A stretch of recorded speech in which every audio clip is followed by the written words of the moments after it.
Assalamualaikum warahmatullahi wabarakatuh. Alhamdulillahirabbil alamin, iyyahu na'budu wa iyyahu nasta'in, wa asyhadu an la ilaha illallah al-malikul haqqul mubin, wa asyhadu anna Muhammadan 'abduhu wa rasuluhu as-sadiqul wa'dil amin. Allahumma shalli wa sallim wa barik ala nabiyyina Muhammadin wa ala alihi wa sahbihi wa man tabi'ahum bi ihsanin ila yaumiddin, amma ba'd. Qala Allah Ta'ala fi kitabihil karim, a'udzu billahi minasyaitonir rajim. Ya ayyuhalladzina amanu ittaqullaha wa qulu qawlan sadida yuslih lakum a'malakum wa yaghfir lakum dzunubakum wa may yuti'illaha wa rasulahu faqad faza fawzan 'azima. Hadirin ma'asyiral muslimin, jamaah kajian Masjid Al-Ihsan Keraton rahimakumullah. Alhamdulillah, segala puji hanyalah milik Allah Ta'ala atas limpahan karunia nikmat yang Allah Ta'ala berikan kepada kita. Malam hari ini kita bisa hadir bersama di majelis kajian ilmu malam hari ini tanpa ada halangan suatu apapun. Semoga apa yang kita kerjakan, setiap jejak langkah yang kita ayunkan ke tempat kajian malam hari ini memperoleh balasan pahala dari Allah Subhanahu wa Ta'ala. Salat dan salam semoga senantiasa terlimpah curahkan kepada junjungan kita baginda agung Nabi Muhammad sallallahu alaihi wasallam. Semoga terlimpah pula kepada keluarga beliau, sahabat beliau, dan juga melimpah pula kepada kita semua, seluruh umat beliau ila yaumil qiyamah. Hadirin rahimakumullah, mari kita awali dan buka bersama kajian kita ini dengan bersama-sama membaca basmalah. Bismillahirrahmanirrahim. Para rawuh, bapak-bapak dan ibu-ibu, saudara rahimakumullah. Dalam kesempatan kajian kita malam hari ini, kebetulan saya menggantikan atau membadali beliau Ustadz Ibnu Soleh. Tentu yang namanya badal pengganti alias serep ini tidak sebaik yang diserepi. Biasanya nek wonten mobil bane bocor, niki serep sing disiapkan mestine serep pengganti ban yang tidak sebaik ban yang dipakai ini. Para mila mbok pilih mangke napa ingkang kita kaji mboten pas utawi mboten kados biasane, mohon dimaklumi. Para rawuh Bapak Ibu sedherek rahimakumullah.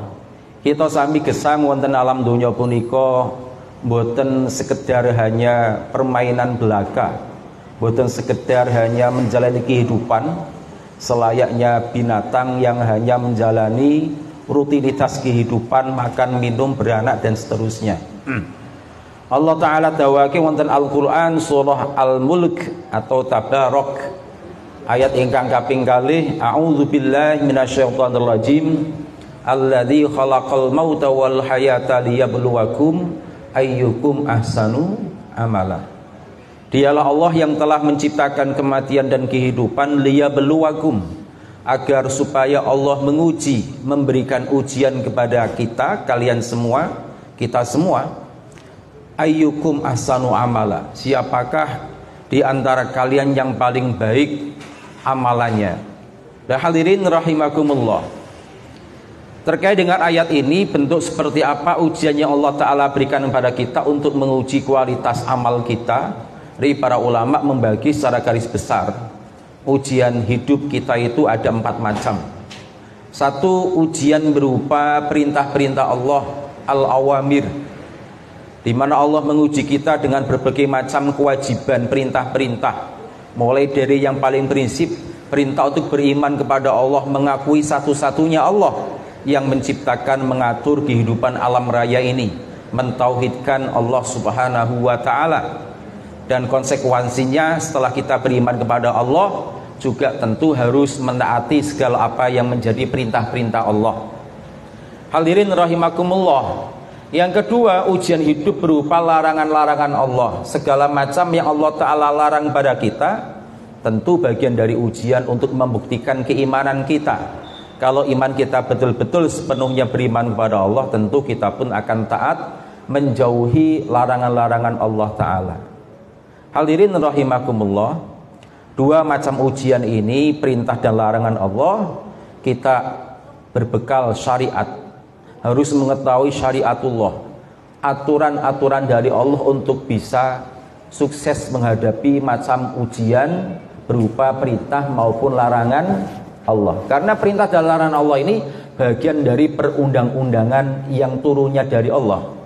Nah, undang-undang dari Allah inilah yang disebut dengan syariah. Hadirin rahimakumullah, dan ada dua macam ujian yang lainnya, yaitu ujian berupa kesenangan hidup, kenikmatan, dan juga ujian yang berupa kesusahan hidup, musibah. Baik nikmat maupun susah, senang maupun susah bagi seorang mukmin, keduanya merupakan ujian hidup. Bagaimana ketika dia diberikan kenikmatan, kesenangan hidup, bisa bersyukur kepada Allah, tidak lupa dengan nikmat yang Allah Ta'ala berikan, menyadari nikmat itu datangnya dari Allah, dan berupaya menggunakan kenikmatan itu untuk semakin mendekatkan diri kepada Allah.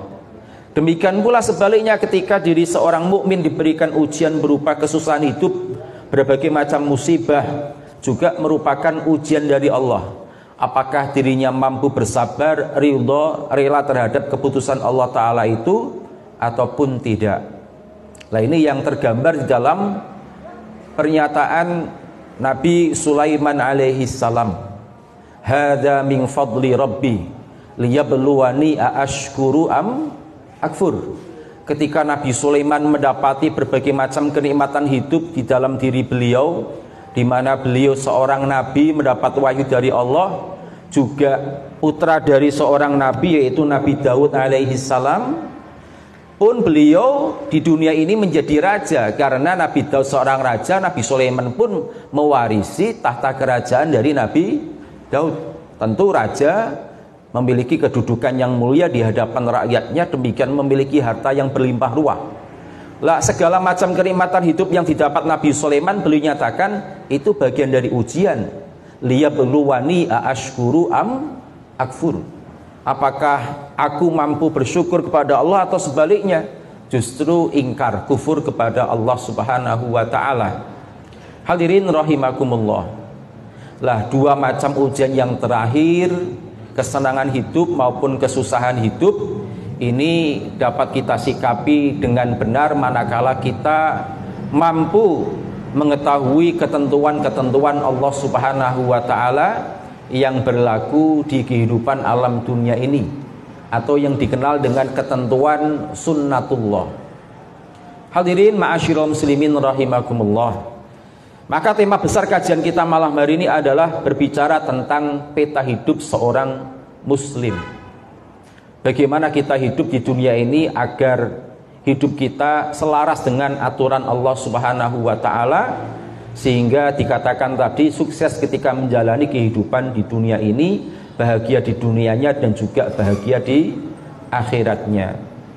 Ma'asyiral muslimin rahimakumullah. Kita di dalam hidup di dunia ini memiliki satu apa yang disebut dengan landasan hidup. Ibarat kita keluar dari rumah melakukan satu perjalanan, itu harus mengetahui kendaraan apa yang hendak kita pakai untuk mencapai tujuan. Jenengan medal saking griya untuk pergi ke satu tempat, tentu harus tahu apa yang mesti dinaiki. Misal naik kendaraan umum, jurusan mana. Demikian pula dalam kehidupan kita, ibarat kita melakukan satu perjalanan hidup ini pun sebuah perjalanan. Sebab Nabi sallallahu alaihi wasallam gambarkan ketika beliau satu hari pernah dijumpai oleh sahabat Ibnu Mas'ud radhiyallahu ta'ala anhu. Nabi sallallahu alaihi wasallam sedang berbaring di atas tikar yang terbuat dari anyaman daun kurma. Cara mriki naminipun welit ataupun tikar, itu sampai membekas di kulit badan beliau, ngecap. Itu oleh sahabat Ibnu Mas'ud, itu melihat keadaan Nabi seperti itu, sahabat Ibnu Mas'ud memelas. Sampai melas. Bagaimana tidak melas, wong Nabi sallallahu alaihi wasallam pimpinan kaum muslimin, juga kinasih ataupun kekasih Allah Subhanahu wa Ta'ala. Maka Ibnu Mas'ud digambarkan dalam hadis itu sampai berbesmili dan matur kepada Nabi, bi abi anta wa ummi ya Rasulullah. Rasul jenengan punika ampun kados dene tiyang sepuh kula piyambak. Paribasan bilang apa, kita selaku sahabat layaknya sebagaimana anak, siap menyediakan apa yang menjadi kepentingan atau keperluan baginda Nabi Sallallahu Alaihi Wasallam. Lantas sahabat Ibnu Mas'ud radhiyallahu anhu membandingkan keadaan Nabi dengan para pemimpin di Romawi maupun di Persia. Romawi sebutannya Kaisar, Raja Persia sebutannya Kisra. Mereka pemimpin-pemimpin Romawi, pemimpin-pemimpin Persia, raja-raja Romawi, raja Persia hidup megah dan mewah di dalam istana. Maka sahabat Ibnu Mas'ud membandingkan, jenengan punika pimpinan kaum muslimin sekaligus juga utusan Allah Ta'ala, kenapa hidupnya tidak lebih bahagia dibanding raja Romawi, raja Persia? Maka kemudian jawab baginda Nabi SAW, mali ana wad dunya innama ana wad dunya illa kamitsli raqibin istadhalla tahta syajaratin summa roha wa tarakaha. Aku tidak ada butuhnya terhadap kehidupan dunia ini, kata Nabi, sebab ibarat aku dan kehidupan dunia ini tidak ubahnya seperti layaknya seorang raqib, pengendara alias musafir. Istadhalla tahta syajaratin, hanya sebentar numpang untuk ngiyup di bawah sebuah pohon. Summa roha, kemudian melanjutkan perjalanan lagi, watarakaha, dan membiarkan pohon itu tanpa dibawa apapun dari pohon tersebut. Terus Nabi ngibaratake kita gesang tentunya punika hanya sebentar numpang hidup untuk mencari bekal selanjutnya, melanjutkan perjalanan hidup di kampung akhirat. Hadirin rahimakumullah. Jadi Nabi mengibaratkan hidup di dunia ini seperti perjalanan, hanya sebentar namun untuk mencari bekal menuju ke perjalanan yang sebenarnya, ke kampung halaman tempat tinggal kita sebenarnya, yaitu di akhirat. Maka penting bagi kita untuk mengetahui, satu, apa sih landasan hidup kita, dan yang kedua juga apa yang akan kita kerjakan dalam kehidupan ini yang menjadi tugas kewajiban hidup kita. Dan yang ketiga yang tidak kalah penting, kita pun harus tahu tujuan hidup kita. Nah, tiga hal ini yang merupakan peta hidup kita yang mesti kita ketahui. Hadirin ma'asyiral muslimin rahimakumullah. Satu, landasan hidup. Kita hidup itu harus memiliki landasan, memiliki pondasi. Ibarat satu bangunan, yang paling penting di dalam bangunan untuk mengukur kualitas bangunan apakah kuat, kokoh ataupun tidak adalah pondasinya. Semakin kuat pondasi satu bangunan menghujam ke dalam tanah, maka semakin kokoh bangunan itu. Diterpa angin kencang dia akan tetap kokoh berdiri, bahkan digoyang gempa pun karena bangunan itu kuat pondasinya, bangunan itu pun akan tetap kokoh berdiri. Maka demikian pula diri kita hidup di dunia harus memiliki pondasi yang kuat. Pertanyaannya sekarang, nopo pondasi hidup kita? Fundamental dasar hidup kita apa? Hadirin ma'asyiral muslimin rahimakumullah. Dasar hidup kita adalah akidah keimanan berupa mentauhidkan Allah Subhanahu wa ta'ala. Akidah itulah pondasi hidup kita. Para rawuh ma'asyiral muslimin rahimakumullah. Sebagaimana bangunan, pondasi yang terletak di dalam tanah bagian bawah sendiri tidak kelihatan, maka akidah keimanan ini pun tidak terlihat karena letaknya ada di dalam hati diri kita masing-masing. Hadirin ma'asyiral muslimin rahimakumullah. Apa pentingnya akidah menjadi pondasi dasar hidup kita? Satu, dengan akidah yang kita imani, akidah itu akan menuntun nantinya cara hidup kita.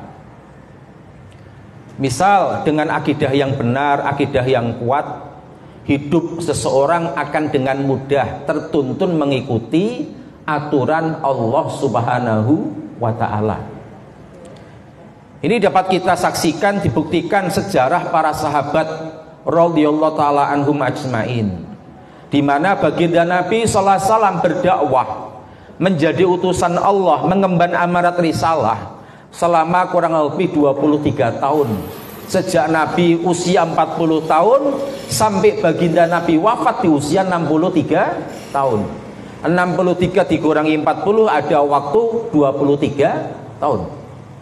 Selama 23 tahun Nabi menjadi Rasul, terbagi menjadi dua periodisasi. Satu periode awal di Mekah Nabi berdakwah kurang lebih 13 tahun. Sisanya 10 tahun yang kedua Nabi berdakwah di Madinah setelah beliau hijrah. 13 tahun pertama Nabi berdakwah di Mekah, belum banyak tuntunan syariat yang Nabi turunkan diterima dari Allah Ta'ala. Apa fokus Nabi dakwah? Nabi meluruskan akidah, keyakinan, keimanan orang-orang Arab yang semula mereka berbuat syirik, mempersekutukan Allah, menyembah berhala-berhala. Oleh baginda Nabi diajak untuk beriman betul, mengesahkan, mentauhidkan Allah Subhanahu wa Ta'ala. Nah, ini kita dapat bandingkan 13 tahun pertama Nabi berdakwah hanya fokus menanamkan akidah, menunjukkan betapa pentingnya akidah pada diri seseorang. Apa lantas manfaatnya ketika akidah sudah tertanam begitu kuat? Satu, ketika akidah sudah tertanam begitu kuat, maka para sahabat dengan mudah nantinya menerima aturan-aturan atau syariat agama. Misal digambarkan ketika di Madinah, jangankan di Madinah, di Mekah lah, menjelang Nabi melaksanakan hijrah, ketika Nabi menjalani peristiwa Isra Mi'raj, Nabi mendapatkan perintah sholat sehari semalam 5 waktu.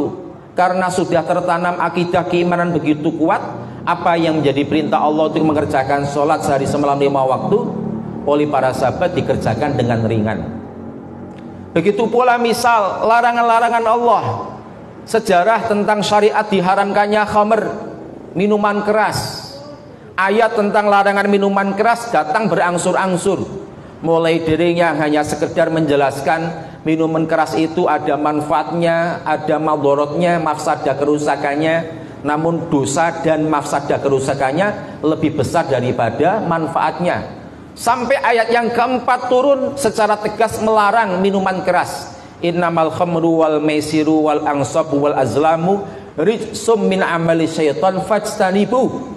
Termasuk perbuatan kotor, perbuatan setan, maka jauhilah. Ayat itu turun malam hari, Bapak Ibu. Turun malam hari, hanya sekedar getuk tular, mulut ke mulut disampaikan tentang adanya ayat yang melarang minuman keras. Pagi hari jalanan di Madinah dikisahkan becek, padahal malam harinya tidak turun hujan.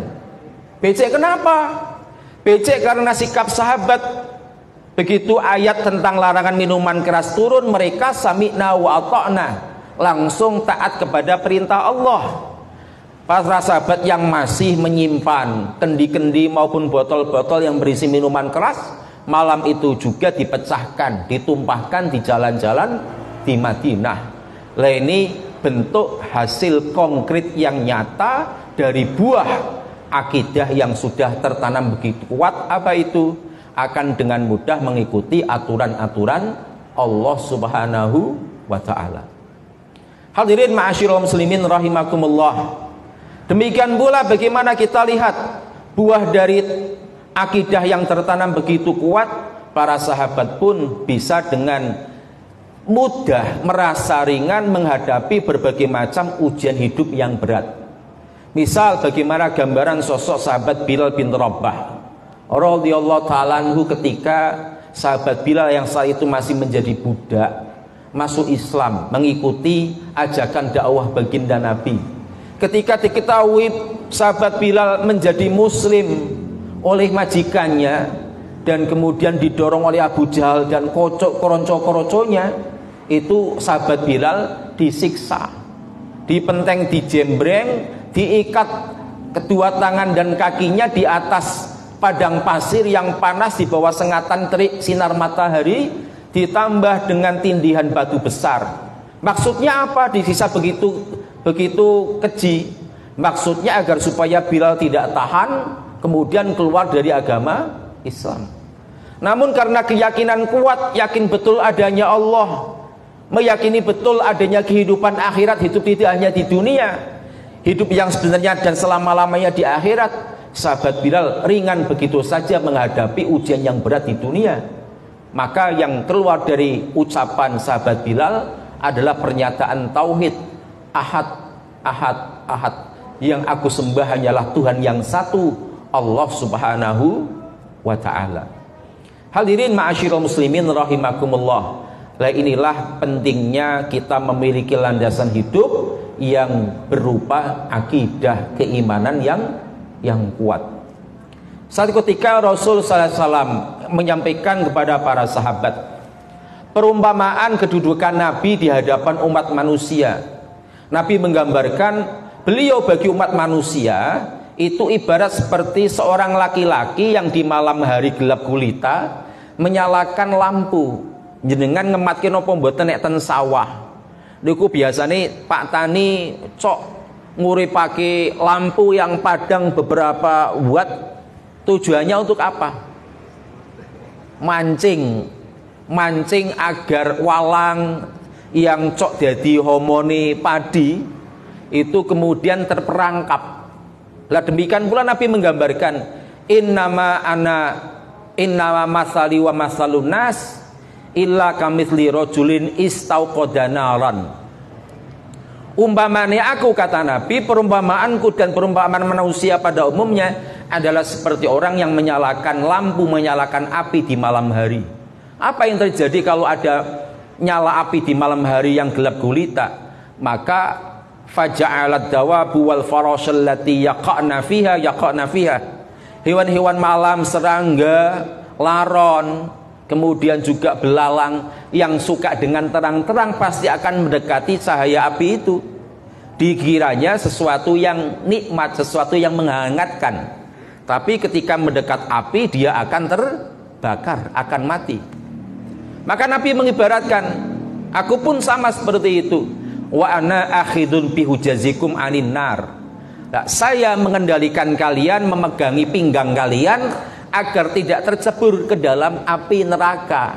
Kalau gambaran Nabi mengibaratkan laki-laki di malam hari menyalakan api dunia, api biasa, namun yang Nabi maksud adalah pengibaratan seperti itu bagi umat manusia. Nabi berupaya menyelamatkan umat manusia agar kelak di akhirat tidak tercebur ke dalam api neraka. Nah, pertanyaannya, kalau hewan biar bisa dikendalikan tidak tercebur ke dalam api, misal kambing dikendalikan biar tidak makan rumput tetangga, kira-kira kalau hewan berupa binatang kambing yang diikat apanya Bapak Ibu? Lehernya, gulune ditaleni. Kalau ayam biar tidak teladung, tidak ngotori nembelei tetangga sebelah, yang diikat apanya? Kakinya. Itu cara mengendalikan hewan. Tapi kira-kira manusia yang dikendalikan apanya? Apakah mau diikat sebagaimana hewan? Lak mboten, jenengan lak mboten kersa kan ditaleni. Mosok dipadake karo hewan. Maka manusia yang diikat adalah hatinya. Iman dengan keyakinan. Maka nama lain iman sebutannya adalah akidah. Akidah arti secara bahasa akdun, ikatan. Akidatun, talenan, ikatan. Karena dengan keimanan hati kita diikat. Percaya kepada adanya Allah, mengimani Allah, iman kepada adanya para malaikat, sampai iman kepada qada dan qadar. Keimanan itulah yang mengikat hati kita. Kita kalau sudah beriman kepada Allah, Allah betul-betul kita yakini sebagai sang pencipta, Al-Khaliq. Allah kita yakini sebagai pengatur kehidupan alam raya ini, Al-Mudabbir. Kita mengimani, mentauhidkan Allah dengan sifat rububiyahnya Allah yang menciptakan, mengatur. Juga kita mengimani, mentauhidkan Allah dengan sifat uluhiyahnya Allah. Allah lah yang patut disembah, tidak ada yang lain. Maka setelah kita beriman kepada Allah, kita mesti tunduk kepada segala aturan yang datangnya dari Allah Subhanahu wa ta'ala. Ini pentingnya kita memiliki akidah. Hidup kita akan tertuntun mengikuti aturan Allah. Kita pun akan terasa ringan menjalani segala macam ujian di dalam kehidupan ini, karena telah kita memiliki landasan di dalam hati kita bahwasanya Allah yang mengatur segala macam kehidupan di dunia alam raya ini. Hadirin ma'asyiral muslimin rahimakumullah. Urgensi atau pentingnya iman lain adalah menjadi dasar agar amal soleh kita diterima oleh Allah Subhanahu wa ta'ala. Sebab sebaik apapun orang di dunia ini, menurut Al-Quran sebagaimana yang kita imani, kalau orang itu tidak memiliki keimanan kepada Allah, maka orang itu di dalam beramal salih tidak akan memiliki niat motif ikhlas karena Allah, sehingga amalnya tidak akan diterima oleh Allah. Enggak, Allah Ta'ala firmankan prasyarat agar amal seseorang diterima oleh Allah, orang itu harus beriman terlebih dahulu. Man amila salihan min zakarin au unsa wa huwa mu'minun falanuhyiyannahu hayatan thayyibah wa lanajziyannahum ajrahum bi ahsani ma kanu ya'malun. Man amila salihan, barang siapa beramal salih, min zakarin au unsa, baik dia laki-laki maupun perempuan, syaratnya wa huwa mu'minun, dia orang yang beriman, maka akan mendapat balasan dari Allah. Falanuhyiyannahu hayatan thayyibah, Allah akan berikan balasan kehidupan yang thayyib, yang baik, yang nyaman, baik di dunia maupun terlebih kelak di akhirat. Syaratnya tadi wa huwa mu'minun, orang tadi beriman. Maka keimanan, akidah menjadi landasan hidup. Manfaat lainnya adalah agar amal salih, amal ibadah kita diterima oleh Allah Subhanahu wa ta'ala. Hadirin ma'asyiral muslimin rahimakumullah, kita tidak akan berbicara banyak tentang masalah tauhid. Yang jelas keimanan ataupun nama lainnya akidah tadi, secara khusus kalau mengimani Allah disebut dengan tauhidullah, mengesahkan Allah Ta'ala, ini menjadi landasan hidup kita. Apapun aktivitas hidup kita, baik itu ibadah terlebih, harus berlandaskan keimanan, sehingga lahir sikap ikhlas di dalam beribadah semata-mata karena Allah. Jangankan ibadah, aktivitas keseharian pun, misal bekerja, harus berlandaskan ketauhidan kepada Allah. Di dalam bekerja ketika melandaskan tauhid, misal kita akan lahir sikap tawakal. Ketika kita bekerja, kita sadari betul kita sebatas ikhtiar, ngelakoni lahiriahnya, luru rizkini pun Allah. Tetapi pada dasarnya hasil yang kita peroleh nantinya adalah pemberian dari Allah Subhanahu wa ta'ala. Itu manfaat kita melandaskan tauhid di dalam aktivitas pekerjaan kita. Enggak, ketika kita berhasil mendapatkan rizki atas hasil usaha kita, kita tidak akan merasa ujub, merasa bangga diri, semata-mata merasa itu hasil jeripayahnya. Tapi bagi orang mukmin menyadari betul adalah karunia pemberian dari Allah Subhanahu wa ta'ala. Demikian pula misal jika mengalami kegagalan di dalam usahanya, orang mukmin karena sudah memiliki tauhid, keimanan yang benar kepada Allah, tidak akan menyalahkan diri sendiri, tidak akan muncul sikap putus asa, karena menyadari betul dirinya hanya sebatas berusaha, ketentuan akhir adalah datangnya dari Allah Subhanahu wa ta'ala. Dan ketika mendapati hasil atas usahanya, dia akan bersyukur kepada Allah, lahir sikap berterima kasih kepada Allah Subhanahu wa ta'ala. Hadirin ma'asyiral muslimin rahimakumullah. Kemudian yang kedua, berbicara tentang tugas hidup. Setelah kita tahu tentang hidup, landasannya apa? Landasan hidup yaitu beriman, berakidah yang benar, mentauhidkan Allah, itu menjadi landasan hidup. Kemudian yang kedua, berbicara tentang tugas hidup. Kita hidup dunia ini tugasnya nopo sih? Hadirin ma'asyiral muslimin rahimakumullah. Ada dua tugas besar hidup kita. Yang pertama adalah menghamba, beribadah kepada Allah Subhanahu wa ta'ala. Ini yang Allah Ta'ala firmankan dalam Al-Quran surah Az-Zariyat ayat yang ke-56.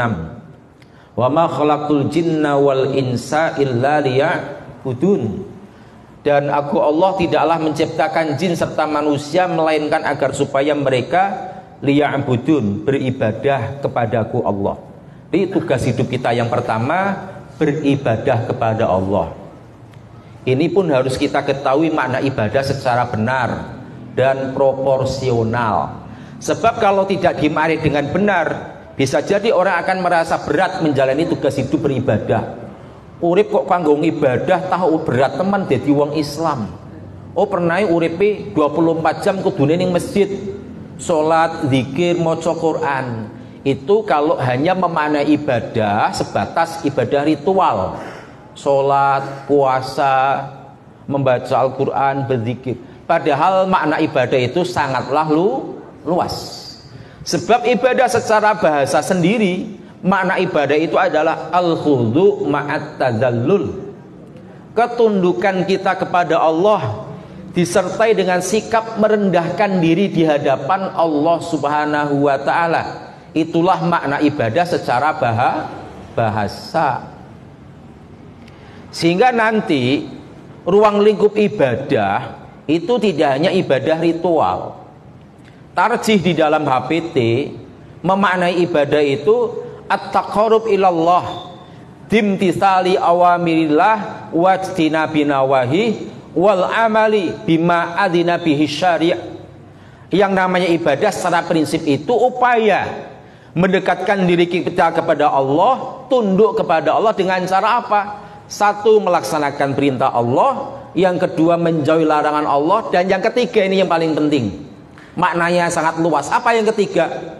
Wal amali bima adzina bihi syari', melakukan, mengamalkan apapun yang diperbolehkan, diizinkan oleh syariat. Sehingga nanti makna ibadah itu cakupannya ada dua macam. Satu, ibadah formal kalau bahasa saya.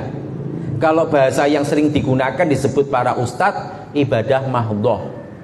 Kalau bahasa HPT, ibadah khosoh, ibadah khusus. Apa ibadah formal atau ibadah khusus?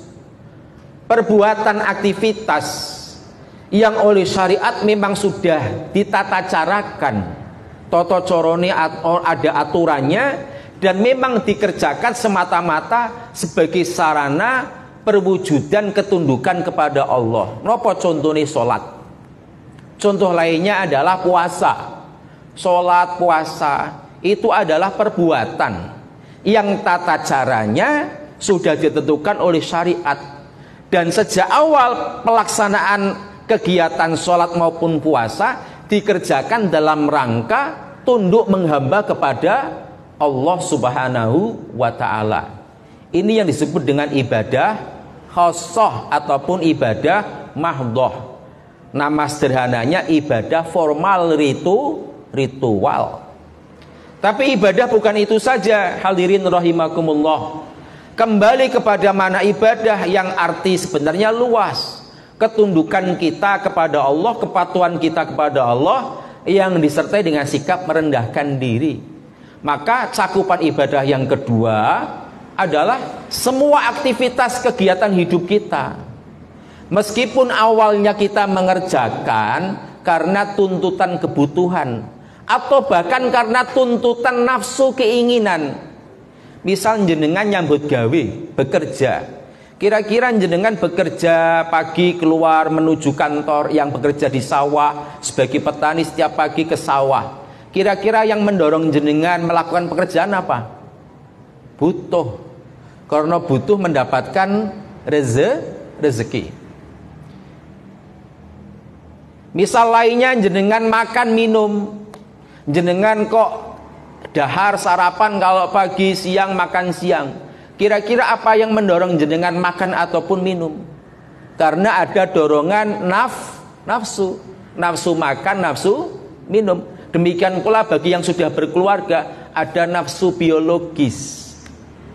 Lah, semua perbuatan yang meskipun awalnya didorong oleh kebutuhan maupun nafsu, kalau kita mengerjakannya tunduk kepada aturan Allah, yang bekerja tidak melanggar aturan Allah, dilantari kerja sing halal, maka pekerjaan orang tersebut menjadi ibadah di sisi Allah Ta'ala. Makan minum meskipun aktivitas duniawi karena didorong nafsu, tapi ketika yang dimakan adalah makanan yang halal, ketika yang diminum minumannya halal dan didapat dari rezeki yang halal, maka makan minumnya menjadi ibadah di sisi Allah Ta'ala. Ini yang disebut dengan ibadah dalam makna umum, ibadah non formal atau ibadah ghairu mahdhah. Bahkan sampai hubungan intim suami istri menyalurkan nafsu biologis. itu termasuk bagian dari ibadah. Ada kisah para sahabat muhajirin datang ke Madinah, itu rata-rata tidak membawa kekayaan dari Mekah. Enggak, ketika tiba di Madinah, orang-orang muhajirin itu menjadi orang fakir miskin, mulai hidup dari nol, seperti orang isi bensin di pom bensin, mulai dari nol ya Pak. Itulah orang-orang muhajirin. Ketika di Madinah menjadi orang fakir miskin, hidup mulai dari nol. Lah ketika nyawang melihat orang-orang Ansor yang kaya raya, orang-orang muhajirin iri, kepingin. Tapi hebatnya sahabat, meskipun miskin melihat orang kaya iri, yang diirikan itu bukan kekayaannya, tetapi yang diirikan adalah amal solihnya. Itu orang kaya, saudara saya, tetangga saya, kaya kok bisa sedekah, bisa pergi haji.